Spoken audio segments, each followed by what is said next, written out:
Yo, Dirty T and the Boys 2024. Does everybody know what time it is?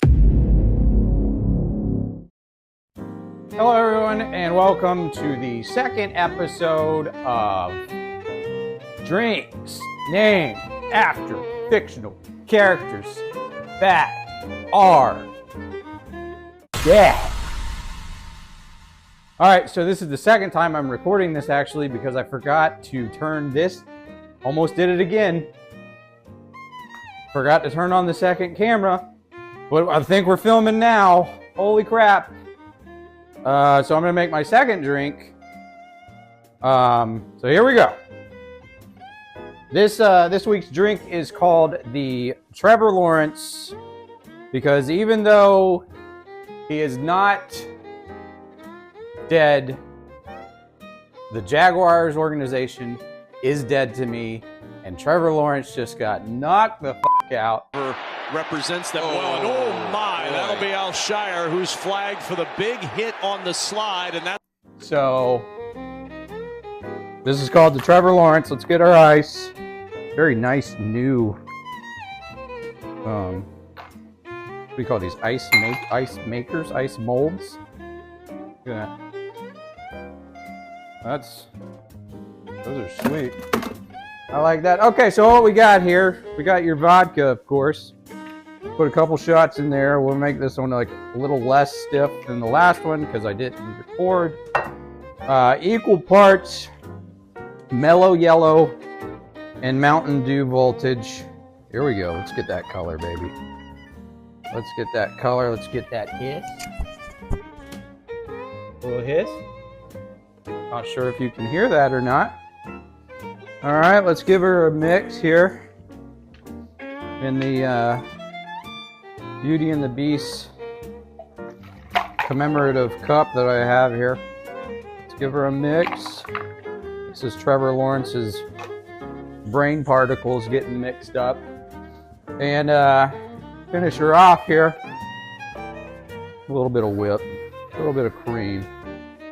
All right, and if I had some Jaguar flavored sprinkles, colored sprinkles, maybe not flavored sprinkles, that would be beautiful. And that, my friend, that is an unfocused Trevor Lawrence. Just focus, just for a second. Can't do it, can you? There we go. That for Trevor Lawrence. And much like Al Shire did to him this past weekend, I'm going to kill it.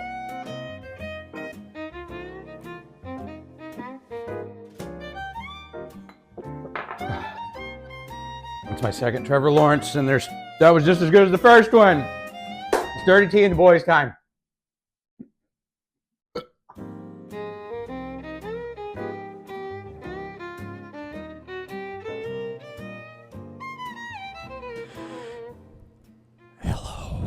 And welcome. It's week 14, the last and final week of the 2024 Dirty T and the Boys fantasy football regular season. The only thing that really matters is who's going to get the bye weeks. Or actually, I should say, who's going to get the bye week, because Chase has officially locked in a bye week. It is now up to me, Chaz, and Corey to determine who will have that second bye week. And we will get into that right now. So, little troublesome here for me. Did not break 100, but Nicholas did break 100. I lost this game because I gave up my unwavering faith, and this just proves that you have to absolutely have unwavering faith in Jameis Winston. Dependence on the Lord, unwavering faith. 34 completed passes, 58% completion, 497 yards, 4 touchdowns, 3 interceptions, 3 carries for 11 yards. And he also had 2 pick sixes off of those 3 interceptions with a total of 32.98 fantasy football points, which means if he had not gotten those 3 interceptions, he would have 40-plus points. Not to mention David Njoku also got 26 points. Meanwhile, on my team, I've got C.J. Stroud claiming that Trevor Lawrence hit was not unethical or uncalled for or unnecessary. It's insane. C.J. Stroud, are you Christian or are you not a Christian? You a fake Christian, bud? You just like wearing fancy cross jewelry around your neck while you're playing football, getting paid millions of dollars? You think that's okay? Wouldn't be okay if you got hit like that, would it? C.J. Stroud. I'm about sick of him. I'm about sick of C.J. Stroud. You know what? Off the team. Off the team. He's off the team. Kicked him off the team. That's how I kicked him off the team. That's what happens when you talk about Trevor Lawrence like that. You know, I don't think there's much more to go over in this matchup. C.J. Stroud dropped off the team. He's out there, boys. You can pick him up if you want to. I wouldn't suggest it because, one, he's been kind of a failure in fantasy terms. He's a good quarterback. Don't get me wrong. And he actually is kind of a nice guy, but he was told to say that about that hit. I guarantee you, which makes him a sellout, which makes him a worthless coward. And so he's not even the coward. The coward is the Houston head coach, DeMeco Ryans. That guy also was told to say those things at the press hearing, probably by the owner of the Houston Texans or whoever their HR person is. If that would have been any other key quarterback, let's say Patrick Mahomes, let's say a Kirk Cousins, even Tua. If someone hit Tua like that, come on. All right, what do we got here? We got James beating Glenn. Glenn's playoff hopes just absolutely dissipated, mostly because Christian McCaffrey's leg exploded again. What a bust this guy is. Oh, man. His leg just blew up in the first quarter, and he was killing it. He got 8 points within, the first, 5 minutes of the game. James putting up a steady 135. No big deal here. Nothing to really go over there. Chase getting another W, securing his bye week up against Wes, who drops down to, I believe, 5th or 6th. I think 6th place. I think Chris might have taken that 5th place position from him. Doesn't really matter. This was kind of pointless other than Chase winning, and he did, which means Chase also needs to win this upcoming week to beat Corey. Chaz beat Corey.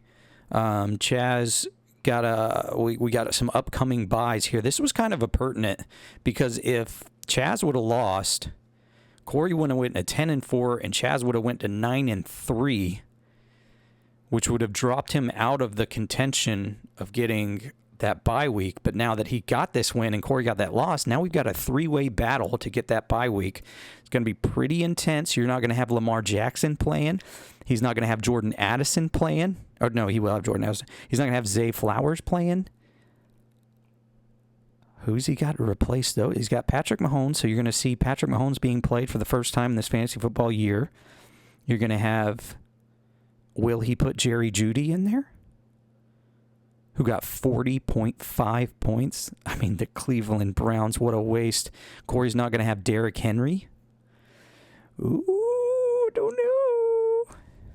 Josh Owens getting that loss. This is another secure in the playoffs for Chris, which means he cannot be kicked out of the playoffs. 129. He had Jalen do it. He had Kyron do it. He had Bucky Irving go off for 27.5 points.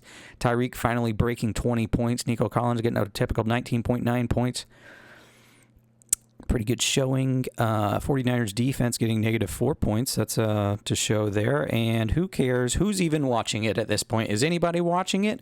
Comment now if you're watching this, because I feel like nobody even watches this, and this is a huge waste of time. I have a lot of things on my plate that I could be doing right now, but I'm not. I'm doing this because I am adamant about doing this every Wednesday, and even though it is already 6 o'clock, I haven't done any editing.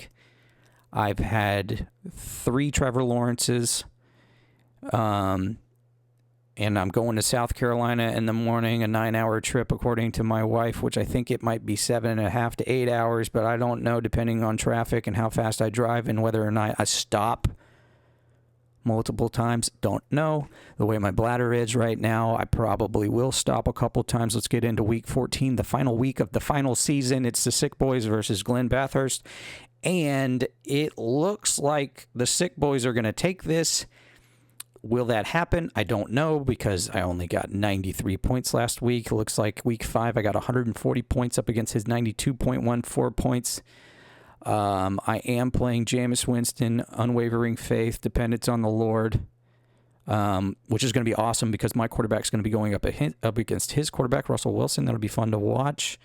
I've got the advantage in almost every spot except for the defense and the kicker and the quarterback somehow. But Jameis Winston, very underrated. They're only projecting him 15 points. He got 32 points last game.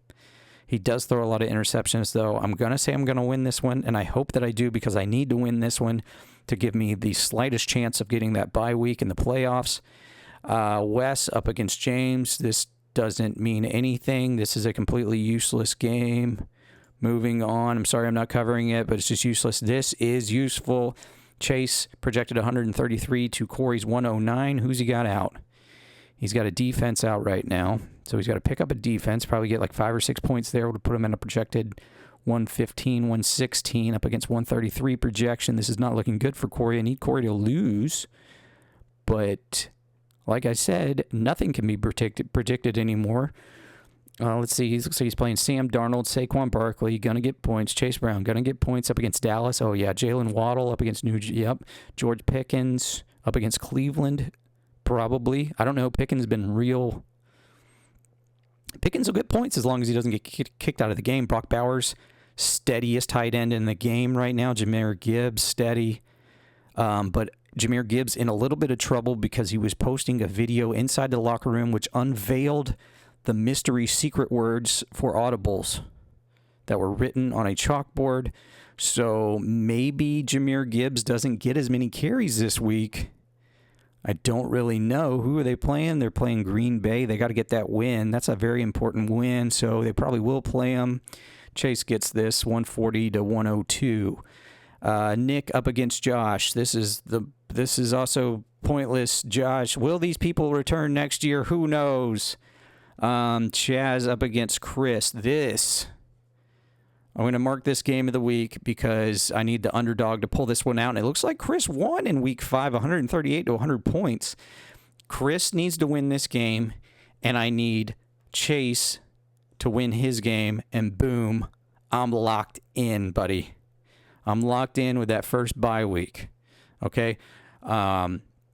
I'm sure this show seems a little bit biased because I'm only concerned about my team.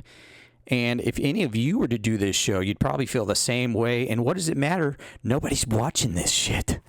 Nobody watches this. It's just a big waste of time. I'm losing my mind. But it's okay. I'm going to be in a cabin for 3 or 4 days. I'm going to reset. I'm going to climb some mountains. We're going to see some waterfalls. I'm going to read some books. I'm going to light some fires. I'm going to check the tires. And I'm going to let it burn. You know what I'm saying? Chris wins this game. Tight matchup. Will it end on a Monday night matchup is the question. Will it end on a Monday night matchup? Let's see. Has he got anybody? He's got Brandon Aubrey playing at Monday at 8:15. Okay. Let's see if Titty Bitty's got somebody playing on Monday. He's got Jake Ferguson playing on Monday. And they're both playing on the same team. This could come down to the Monday night game at 8:15 p.m. ESPN. Dallas versus Cincinnati. That is going to be a game, and I've got T. Higgins playing, buddy, and he's going to put up at least 30 points. I think that's the end of the show.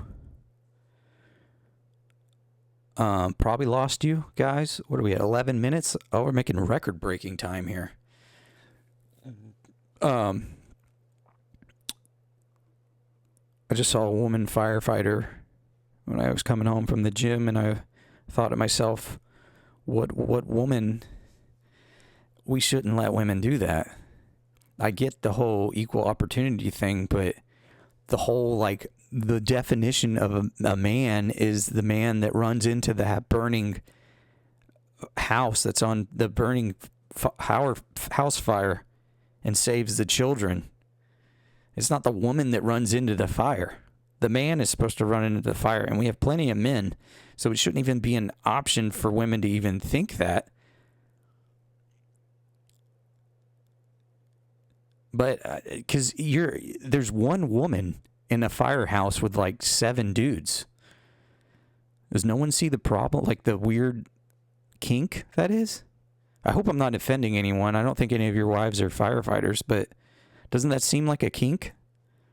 Like if you're the woman and you want to be a firefighter, seems like a kink, right?